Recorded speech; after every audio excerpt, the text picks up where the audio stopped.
Yes, it's my great pleasure to introduce our guests for this evening, so Malcolm Rifkind and Hugo Rifkind. So Malcolm was born and brought up in Edinburgh. He studied law at the University of Edinburgh and practiced as an advocate and was appointed to the Queen's Counsel in 1985. He's had a long and successful career as a politician, serving in both Margaret Thatcher's and John Major's cabinets. Among his many government posts, he served as Secretary of State for Scotland, Secretary of State for Defence, and as Foreign and Commonwealth Secretary. Hugo also grew up in Edinburgh, and he went to Cambridge, where he studied philosophy at Emmanuel College. Hugo has written for The Spectator, GQ, and The Herald. He's now a leader writer for The Times, where he also writes columns, features, reviews, and satire. He's also a regular guest on BBC Radio 4's The News Quiz, and is an occasional guest on television's Newsnight, Question Time, and The Daily Politics. So Malcolm and Hugo, it's my great pleasure to have you here tonight and for you to take part in our event. And to begin with, I'd like to just start with a bit of background. You both grew up in Edinburgh. Malcolm, do you have fond memories of growing up in Edinburgh? Was it a happy childhood? What was it like? I think one of the great joys that almost everyone watching this program share is the privilege of being brought up in Edinburgh. I think it's one of the most marvelous. I used to think all cities were like Edinburgh as a child. Only as I grew older did I find they weren't. So particularly when you're living, as we did as a child, Arnold and I, in the meadows, we had this marvelous old green space outside our house, the meadows, and we could walk across it and we were in a Georgian and medieval town within minutes. And I was delighted that Hugo and Caroline, his sister, were also able to have most of their childhood, virtually all their childhood in Edinburgh. And you grew up in the Jewish community. We know it's a relatively small community today, but what was it like when you were growing up? A bit larger. It obviously has changed very, very considerably. I mean, Hugo and I do share a great deal in common, but there is this difference. We both brought up as in part of the Jewish community, but of course my mum and dad were observant. We were an observant family, and my father used to take Arnold and myself to shul every Saturday, and we had kosher home and all the normal things that goes with being Orthodox Jewish. Edith and I did not have that home situation. So Hugo's upbringing was different, but we were all members of the Jewish community. Very proud to be part of that community, but there is a difference. You see, I remember many of you will have read David Dickies' book, Two Worlds, when he talks about being brought up in Edinburgh. Of course, his father was the Rabbi Salas Dickies, and he had himself a very secular lifestyle. So each generation has seen probably becoming more and more secular, but never losing its Jewish quality. Thank you. And Hugo, what about you? I mean, do you have special memories of growing up in Edinburgh? I know you now live in London. Yes, of course. I mean, because my parents were not Orthodox, in the year of my bar mitzvah, I took myself to shul every Saturday, right. And then brought myself home again. So that was a bit different. Yeah, and it was a great place to grow up. I enjoyed it. I enjoyed it a lot. It gave me a completely erroneous understanding of what sort of British Judaism is like. You know, everyone had modest cars and didn't argue that much, you know, and life just turned out to not really be like that. But it was a very happy place to grow up, particularly with my dad's job. It was quite nice and separate from what he did. A lot of people seem to assume that I grew up with much more familiarity with Westminster and the ways of Westminster than I really had. Really, I was very sheltered from that. So growing up in Edinburgh was very good for that sort of thing. Could I add one thing? I mean, one of the things Hugo and I had a different background. He had, as he was saying, a relatively private background. But of course, all his chums, all his family, everybody knew that his dad was actually mainly a minister, not just an MP, during a good part of his childhood. Both he and Caroline were fated in that way. I mean, Caroline, Hugo's sister, was born 2 days after the October 1974 general election. I was a member of Parliament. And the first question Edith was asked by some kind friend was, had she lost her deposit? Which is only one answer you can speculate about. Well, of course, we're going to talk more about your career and Hugo's career and politics and journalism a little later. But just staying on Edinburgh for now, I mean, obviously you've talked about growing up in the Jewish community and slightly different community by the time you were growing up, Hugo. I think anyone that lives in Edinburgh for any length of time appreciates the city for lots and lots of things. Did the sense of history in Edinburgh leave a mark on both of you? I mean, was that influential in your life, would you say? Well, do you mean history generally, or Jewish history, or? I mean, generally, you know, Edinburgh, the place of the Enlightenment. Did it feel? Yeah, well, you know, I guess it's probably not complete coincidence that I ended up studying philosophy, I suppose. I mean, I was I think as my father said, when you grow up in Edinburgh, you don't realise how special it is until you've gone. I think I had it is quite a thing to grow up in a capital city, but the aspect of Jewish history was important to me, because I was very aware that my family had been in Edinburgh for about 100 years by the time I left, and all that kind of thing. It all felt quite intertwined, I think. If I could add to what Hugo said, I think your sense of history is partly dependent on the physical structure of the place you're living in. And Edinburgh, obviously, is not just old Reekie, it reeks with history. But in my own case, it was partly also, in a sense, partly by chance, partly choice of career. I found myself actually constantly working in some of the most beautiful buildings. So when I was a student, I was at Edinburgh University in the law faculty, and the law faculty was about the only part of the university that used the old quad, that fantastic building right in the heart of the centre of Edinburgh. And then I went from there to the Scottish Bar, and working as an advocate in Parliament House, just at the back of St Giles Cathedral, where the original Scottish Parliament used to sit. And then I went from there to the House of Commons, and Foreign Office and all that sort of thing. So one of the things I've been very fortunate about, and it does influence one's attitude on the importance of continuity, that we're not just looking to the future, we're trying to actually draw lessons from the past. As it so happens, by chance, most of the buildings that I've worked in during my professional life have been buildings that were built 200, 300, 400, 500 years ago. There was a summer when I was a child when we had builders in our house in Duddingston, and it felt at the time like a couple of months, maybe it was less. We moved into Bute House because my father was Scottish Secretary, and so whenever now I see Nicola Sturgeon on the news coming out of Bute House, I always think, well, I used to live there. I had a bedroom there. It's very strange.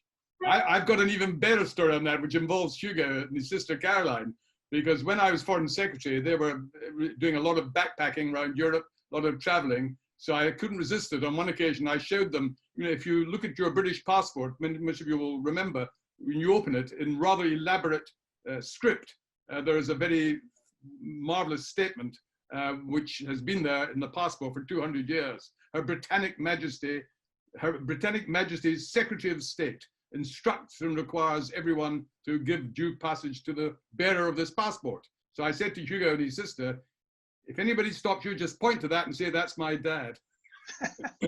And they never did, and now it's too late. They'll never get the chance. All right. Yes, we'll come to travel in a minute as well. But you both initially went to George Watson's College in Edinburgh, and one of our many independent schools. Was school a happy time for you, Malcolm? Yeah, I mean, I'm not quite sure what it was. It wasn't exciting, but nor was it worrying or frightening. I wasn't subject to any bullying. Sometimes people say, did you experience any anti-Semitism, as a schoolboy? And I have to tell you, in all the years I was at Watson's, I can only personally recollect one incident, and it was another pupil who was sitting next to me, and I must have said something that annoyed him, and he made some remark about my Jewishness, but it was a 20-second incident, and I cannot think of any subsequent occasion. One of the most amusing experiences I had, when I was seeking a parliamentary constituency, I'd fought in Edinburgh Central in 1970, but before I got Pentlands, which I subsequently became the MP for, I was on the shortlist for the Borders, Rockborough Peoples in Selkirkshire, to fight against David Steele, which at that time it was a marginal seat. And so they invited all the potential Conservative candidates to come and meet the senior members of the local Conservative Association. And I was chatting over a glass of sherry to an elderly lady in the Borders. And she said to me, "You're Jewish, aren't you?" And I said, "Yes." And she thought for a moment, and then she said, "Don't think there are many synagogues in the Borders." Well, I don't expect there are yet. I got to the final two. Fortunately, they didn't choose me. And the chap they did choose went on to lose to David Steele by 7,000, and I got Penton. So I had no complaints. On your doorstep, eh? And Hugo, what about you? I mean, you went to George Watson's, but I think you told me you went to another school as well. Yes. Do you want to say anything about that? Sure. No, I mean, I enjoyed Watson's. I had a particularly fine maths teacher who I believe is watching, my Aunt Hilary. I left Watson's when I was 13 and went to Loretto. I was a bit lost at Watson's. It was a bit too big for me. I think it was I don't know why. It's a strange age when you're 13. Loretto was very different, a much smaller school. It was also odd because my whole family were at Watson's, and no one had ever been to Loretto before. I was the only Jewish people there. Really, I mean, literally the only Jewish people there. There was a Jewish art teacher for a while, but there was just the two of us. And it was a school at which I went to chapel twice a week. So it was quite different. That wasn't difficult ever. I don't think there was even one incident. Actually, no, there was one incident with the school vicar once, but that's never mind that. Yes. But it was generally fine. I've had friends since who've said to me, you know, the whole time we were at school, I never realised that you looked like Jewish people look. I thought you just looked like yourself, because it was so unfamiliar for there to be Jewish people there. But that didn't really feature. I quite enjoyed being there. And by that time, your father was spending an awful lot of time in Westminster, obviously. Yeah. I mean, how did that work? I mean, you know, people in the public eye, like politicians or people in show business, for example, that sometimes their children can have a hard time because their parents are in the public eye. Did that happen to you at any time? Not at Loretto. I mean, I guess it may have done had I stayed at Watson's. At Loretto, I always remember at the I think it would be in the '92 election. Must have been when I was 14, 15, and I can remember I'd only recently gone to Loretto at the time, and I can remember I often went in the Easter holidays. It would have been. I often went to the ice rink, but all the sort of the public school kids in Edinburgh would go to the ice rink, the Normandy Club it was called, and I remember going there and skating around the morning after the election, and this guy the guy who I in fact still know, skating up to me and saying, "Well, that was a remarkable night. I didn't think we'd win." And it was the first time I'd ever heard someone my own age talk about the Conservative Party as we, because at Watson's it was very much, I mean, I'm sure a lot of people's parents voted Conservative at Watson's, but no one admitted it. At Loretto, the assumption was that everyone was a Conservative, so it simply didn't feature. So as a teenager, it wasn't an impact really much. I was probably a bit more careful, particularly when I got older and I was drinking and things like that. I was a bit more careful about, you know, whether I was seen, if anyone had a camera, that kind of stuff. But I can't pretend it made even my teens any sort of misery at all. I remember when, because I was traveling so much, I occasionally had feelings of slight guilt that I was away. Oh, it was great.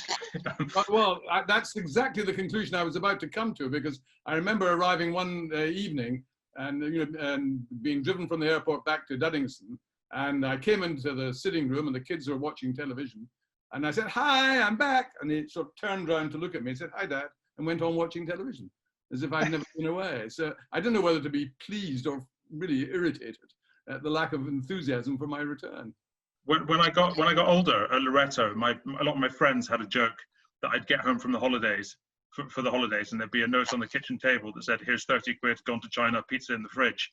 And that was a bit true, but I genuinely, I mean, it wasn't 30 quid, Hugo. That's it wasn't true. Maybe 10, but it wasn't a hardship. I liked the independence. What I liked about boarding school was the independence, and I liked the independence as a teenager as well. And so Malcolm, you've kind of answered my question, you know, about whether you had worries about being in the public eye and how that might play out with your son and daughter. But generally, did you have a lot of worries about that? I mean, did you? Well, I think one of the crucial decisions that Edith and I took was not to make our home in London, but to keep it in Edinburgh. And that wasn't just because the constituency would expect that. It was also because, from the children's point of view, that's where their friends were, it's where their family were, and it made it all much less unnatural, even if it could never be 100% natural. There was, and Scots, you know, I think it's true of people throughout Britain, but I particularly noticed north of the border, even when people are interested in you, they respect your privacy. And if you're in the public eye, unless it's a particularly controversial moment, for which for other reasons they give that priority. But so most of the time, you know, although we lived in Duddingston Village, it was very central. It was, for vast numbers of years, there was no security there. There eventually had to be some degree. I can only recollect one serious incident. It wasn't quite as serious as it might have been. A guy started spray painting the front wall of our house in Duddingston Village. It wasn't making any message, it was just defacing it. So we got it cleared up and it happened again. And then the police put a camera and eventually they discovered it was an elderly guy. And they eventually, to cut a long story short, they got hold of him when he was doing it the fourth time. And he had some grievance, I think it was probably to do with the poll tax. And they came to see me and said, do you want to bring charges? And I said, has he ever been in trouble before? He said, never. So I said, well, I don't want to then. And they said, well, we're glad to hear that, but don't worry, he'll never do it again. I said, why? He said, because he's having a worse punishment than anything the courts could give him. I said, what do you mean? He said, when we took him back, his wife said, you've been doing what to Mr. Rifkin's house? Just you wait till the police leave. Even I felt sorry for him at that stage. Very good, very good. Maybe that's how we need to deal with justice, you know, let our families deal with us. So, I mean, talking of that, Malcolm, it brings us nicely onto your career. I mean, at first you studied law and then had a career in law. What was the driver that took you in that direction? Into the legal direction or the parliamentary direction? Legal direction. I can tell you, my dad said to Arnold and me, don't mind what job you do, but if you're able to, I'd like you to have a profession. He was a businessman, but you know, he thought, you know, that's what he'd like to see. So I hadn't a clue what to do. Most of my cousins were doctors. I didn't want to be a doctor. I wasn't interested in being an accountant. Nothing wrong with these professions, but they just weren't for me. And I hadn't a clue, and I was trying to find something that might be acceptable to me as well as acceptable to my parents. And by pure chance, I got out of the library a sort of light novel called Brothers-in-Law. It was by a chap called Henry Cecil. It was about English barristers. And there were just light-hearted stories about the life of a barrister. And I'd never read, and in Scotland, they're advocates, same thing, wig and gown, but they addressed juries. They had, you know, they had made great speeches. And by this time, I was in the school debating society. And I'd always thought lawyers were solicitors and hadn't realized there were barristers and advocates as well. And that sounded much more romantic. It was purely the romance of addressing a jury and getting somebody found not guilty by the jury who otherwise have been sent unfairly to prison. So I thought, right, that's my job, that's my profession. So you enjoyed performing? I've never stopped enjoying performing. That was the same reason I went into Parliament. That's slightly unkind to yours truly, but there's enough truth in it to make it a legitimate comment. It was part of the answer. Somebody once remarked that parliamentarians are all actors monkey. Well, you know, I did both. I was in the school play. The nearest I ever got to being Prime Minister was at George Watson's College when I played A Man for All Seasons about Sir Thomas More, and I played Cardinal Wolsey. And there was a photograph, I still have it, in the Edinburgh Evening News of Malcolm Rifkind in cardinal's robes and beretta at the age of about 16. So there you are. That's part of my career that most people aren't aware of. Wow. And so you continue dressing up in the courts of Scotland.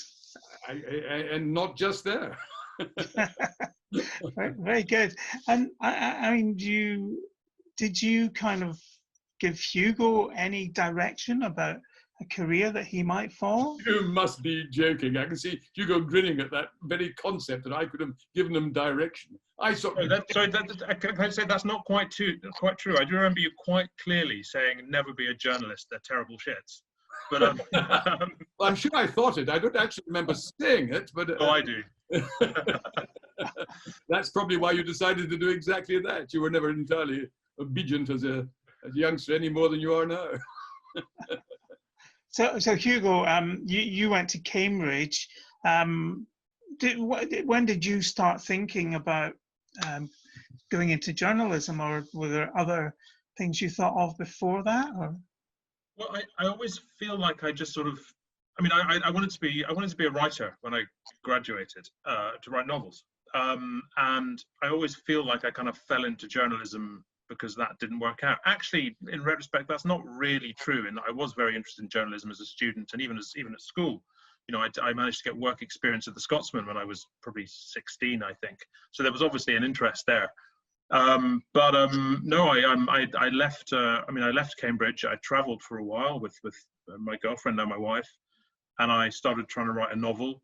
And I was temping, writing, doing data entry, and my flatmate was working for a company, and next door there was someone setting up a gossip news website, and so I gave them a CV and got a job with them, and from there I got picked up by the Times, and I did eventually write and publish a novel, but really, you know, the next 20 years passed and I never quite got around to writing another one. So, yeah. Well, there's still time. There's still time. Yeah. Yes, but no. So I think I decided quite early on that yes, I did definitely want to write for a living. I never intended to be this sort of journalist. When I started off, even when I started off being a journalist, I wanted to write about lifestyle things and music journalism and that kind of thing. But I think your genes kind of get their claws into you and drag you towards whatever you are. And the older I've got, the more, I mean, I still write funny and frankly trivial things a lot of the time. But the older I've got, the more serious my journalism's become. A lot of what I do is, I mean, when I write editorials, for example, they're not bylined. And so a sort of a bit like an iceberg, a deceptively large part of my job is in no way funny at all. Right. So there are things in the Times that you've written that we wouldn't know is particularly you?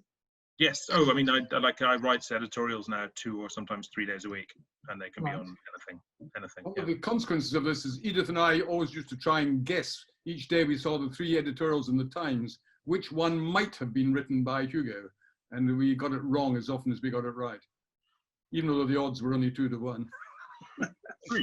So this brings us to an interesting part of the conversation.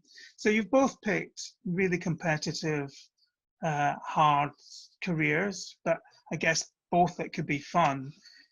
But they both can be quite challenging. And for you, Malcolm, the press are not always kind to politicians, are they? Nor should they be.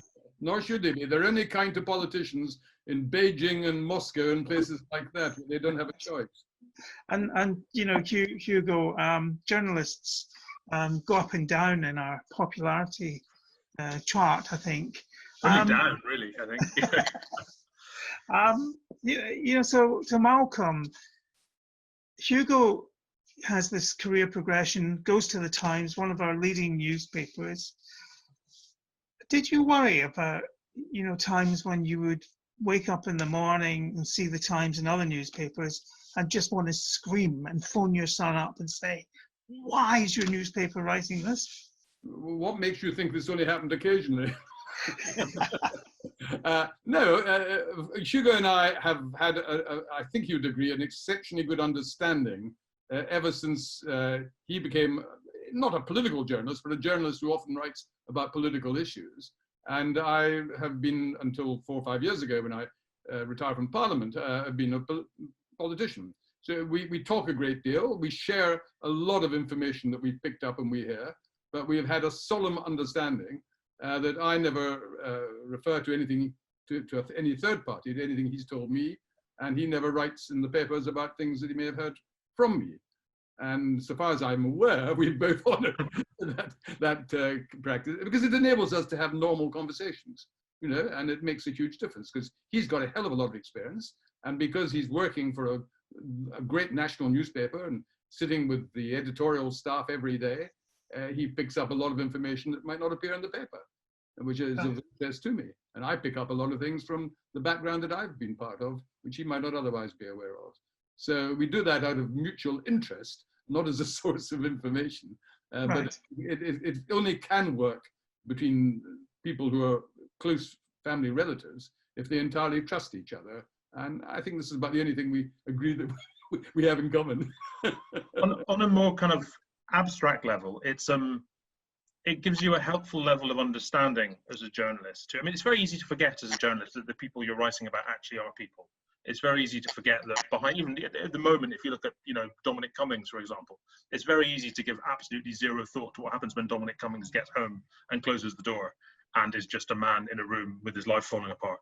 And so it's quite useful as a journalist to have that sort of innate awareness that the people in the paper are real people. I'm not sure it always makes me kinder, but it does always remind me that I should be kinder. Right. So, I mean, two questions that I've got that come out of that, Hugo. I mean, what happens in your mind if, you pick up the newspaper, you're watching television, and your father is for a policy that you totally disagree with, and perhaps the government, are singing the same song, really. How do you feel about that, and how do you deal with that? Well, I mean, it does happen. It happens. Strangely, it happens less and less. There's the odd war that we've been on different sides of, and I think we've probably had quite different views on things like surveillance, for example. I mean, I don't. It's fine. I mean, I have colleagues who I disagree with, who I sit next to. It's not a. It doesn't have to be a world-ending thing. There will be times when, if there's, I mean, less so now, but certainly for a while, if we're discussing something in editorial conference, I won't chip in because obviously I have an interest. But it doesn't happen that often. I mean, I really, I'm always interested to know what he says. Sometimes he surprises me by thinking things I didn't know he thinks. Sometimes I know exactly what he's going to think. Sometimes I see he'll turn up on my Twitter feed having said something on the news, and I'll roll my eyes. But I do that if people saying it to my face as well, so that's fine, I think.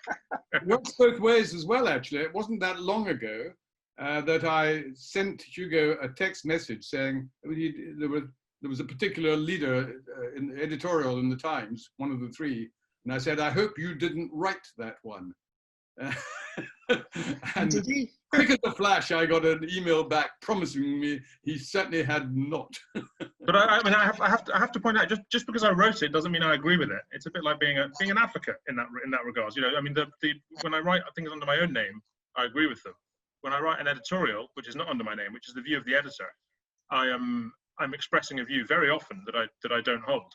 Now that's a very interesting point, because as a cabinet minister, you have, or you're meant to have, cabinet solidarity. I mean, we've just seen in the last few days various cabinet ministers giving their support to the Prime Minister on the Cummings case. Whether they personally enjoyed doing that or not is a very different matter. It's the same issue. It's not quite like that, because if I write an editorial I disagree with, I'm not expected to pretend I agree with it. Yeah, I'm simply delivering the words. It's more like being a lawyer and representing someone who you know is guilty. Well, you're like being a servant for a politician, for a minister. I guess so. You're just presenting the best argument that you can. I mean, people always want to know when there's a leader that's particularly controversial. Oh, who wrote that one? And I always have to say, it doesn't matter who wrote that one. It's whose policy it was, and the answer to that question always is the editor. Yeah, the crucial difference is that as a minister, if you really disapprove of something and resent having to support it, you resign. You just leave the government, because ultimately that is the proper thing to do. Whereas as a columnist, if you really disapprove of something you've had to write, you write your column the next day saying the opposite.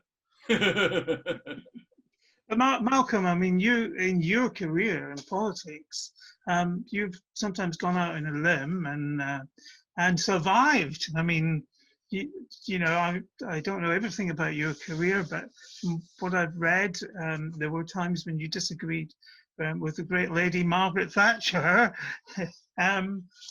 but you weren't thrown out, you weren't sacked. Well, because Margaret Thatcher wasn't as single-dimensioned as sometimes people believe. She made judgments about people whom she thought had the ability to do government jobs. Sometimes they were from other ends of the party. They were from a different spectrum of the party. And having made that judgment, she found it very difficult to ever admit to herself that she'd got it wrong. And she also actually respected people who stood up to her. If it got across to her that they knew more about that particular subject than she did. But it was difficult. You know, on one famous occasion, she got an ambassador, very senior ambassador, to report to her, and she kept interrupting him. And he wasn't used to being interrupted. And he said, "Prime Minister, if you didn't interrupt me so often, you might find you didn't need to." She shut up. She shut up and appointed him her foreign policy advisor 6 months later. Really? Now that was a side of her that wasn't right. And same applied to ministers. You know, if she respected you, rightly or wrongly, if she decided you were a person of some ability and knew something about what you were arguing with her about, then you could persuade her. She wouldn't just listen. She could be persuaded. But you couldn't do that too often without devaluing the currency. Well, you've had a long career with both Margaret Thatcher and John Major, and so your diplomatic skills must have been good, are still good. Hugo, I mean, in the world that you live in, editors of newspapers, we're led to believe, are more important than God and prime ministers. Mine certainly is, yes. Well, I mean, what about you? I mean, or journalists standing up to an editor, is that difficult? How difficult? Well, I mean, it's a different dynamic. I mean, you can certainly, I mean, in a leader conference, when you're discussing the newspaper's policy, you can certainly disagree with an editor and say you don't believe that this should be the newspaper's policy, but you're very aware it's not up to you. You know, so you can argue passionately, but I mean, and it would be, I guess I mean, theoretically, somebody might resign from a newspaper because they don't agree with the policy of the newspaper. But part of the point of, I mean, there's a reason why most people who write editorials for newspapers also write columns, and it's partly, it's good for readers because it means that they get a range of views, but it also keeps the whole thing functioning because it's your way to let off steam. It's your way to do the opposite. Shortly after I became a leader writer, when I started being a leader writer, it was around the time of the war in Libya, which I was fiercely opposed to, and wrote a great many columns against and leaders in favour of. And that sounds like a very, very strange thing to do, but it was actually very helpful in both directions to sort of understand the arguments. And I would certainly argue quite passionately in our conferences. My editor at that point was James Harding, who went on to run the BBC.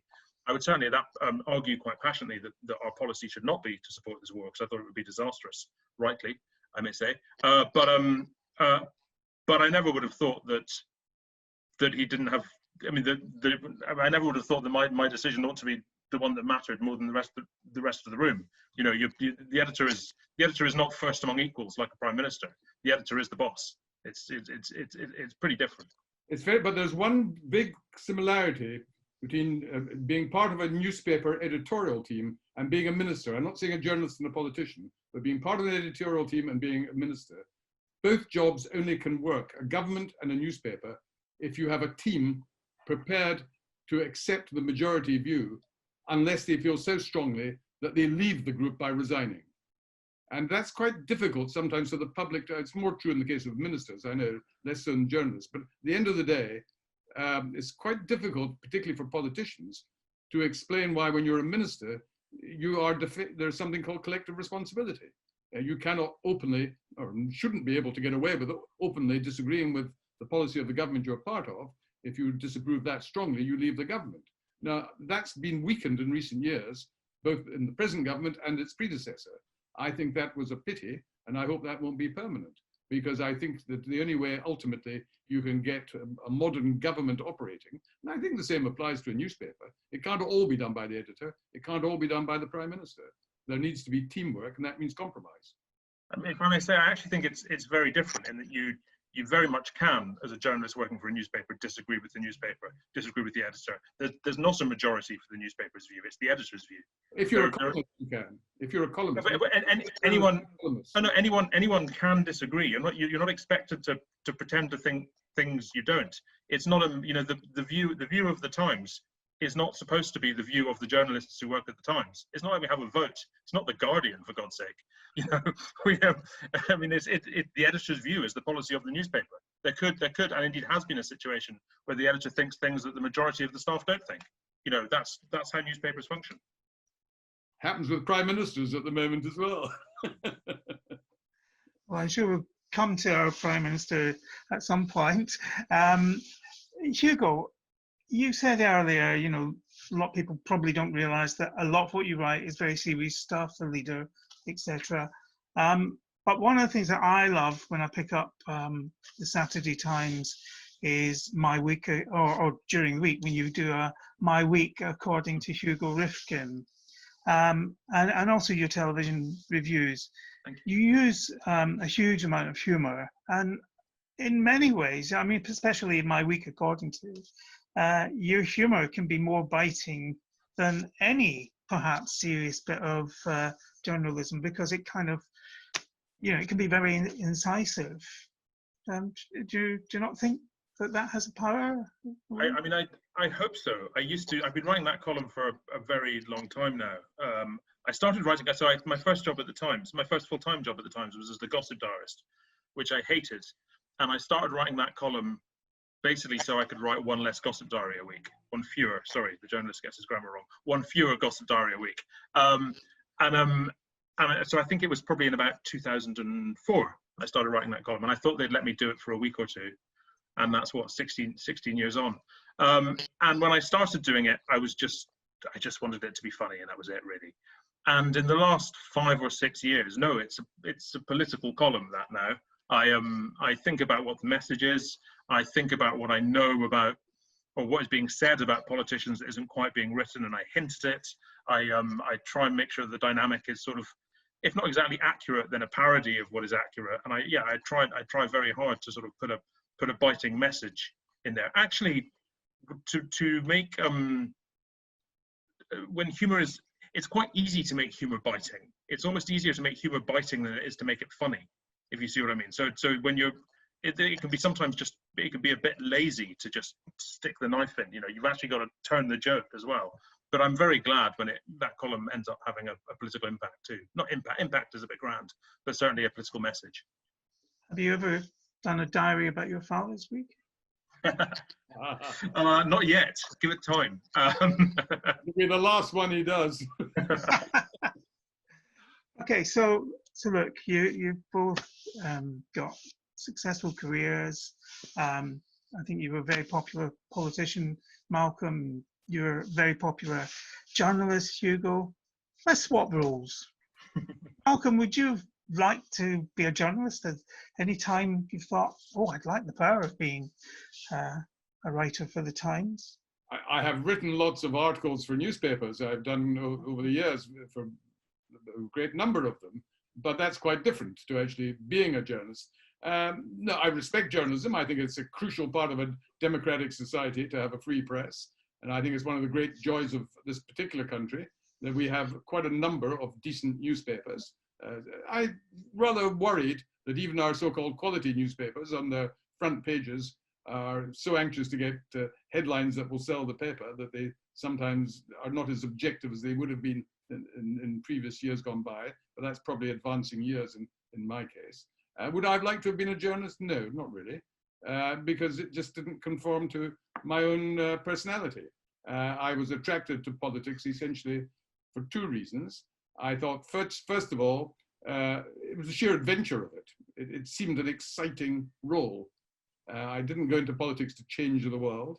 Some people genuinely did. Some people claimed they did. I found it very exciting as a potential way of life.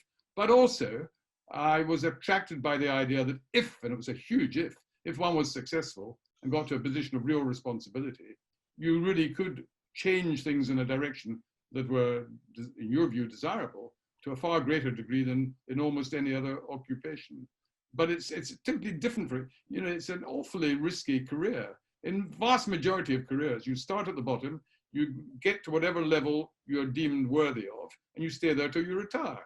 In politics, if your party isn't in power, however brilliant you might or might not be, you will never get a sniff of any job of actually being in government. I went into Parliament the same day as Robin Cook, both Edinburgh members of Parliament.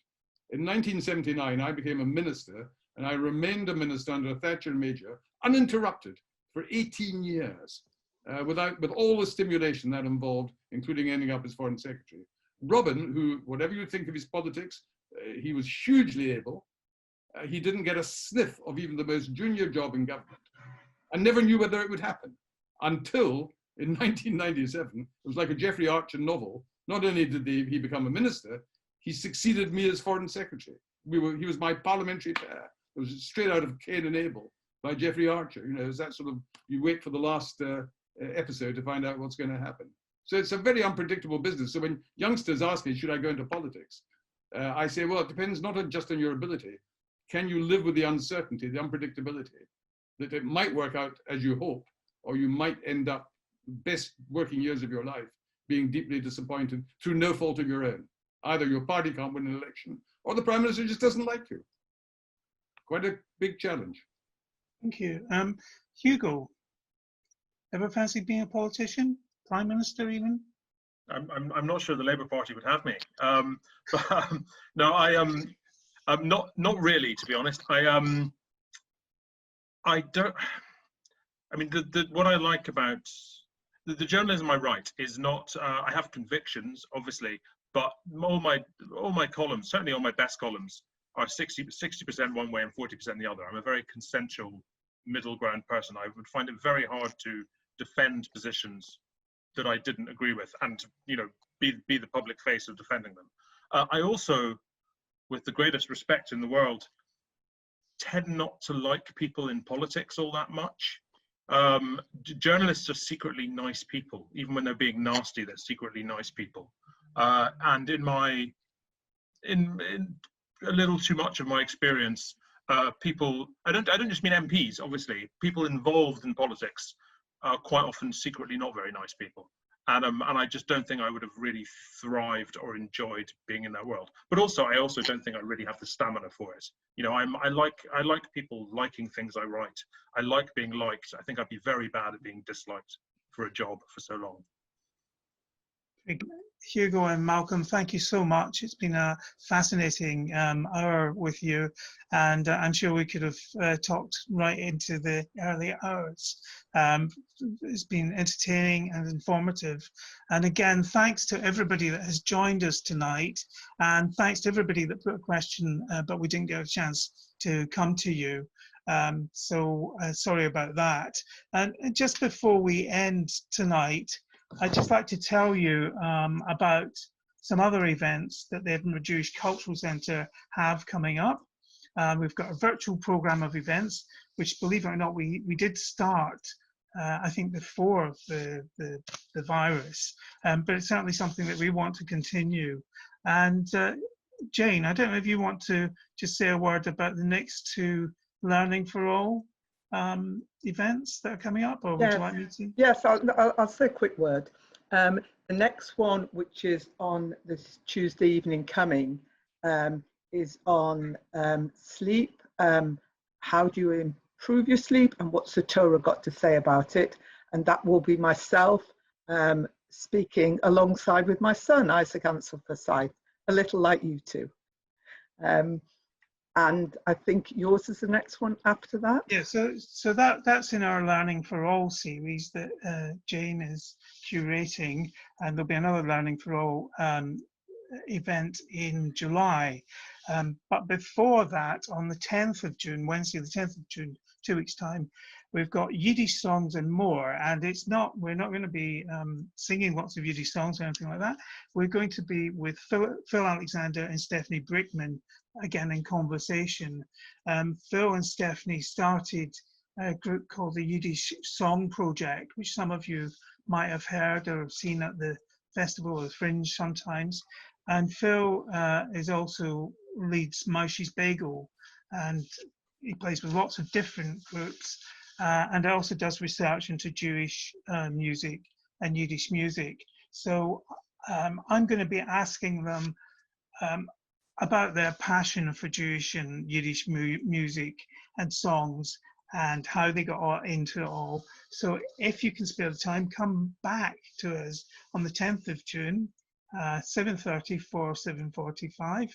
And it should be another fascinating hour. So again, thank you all very much.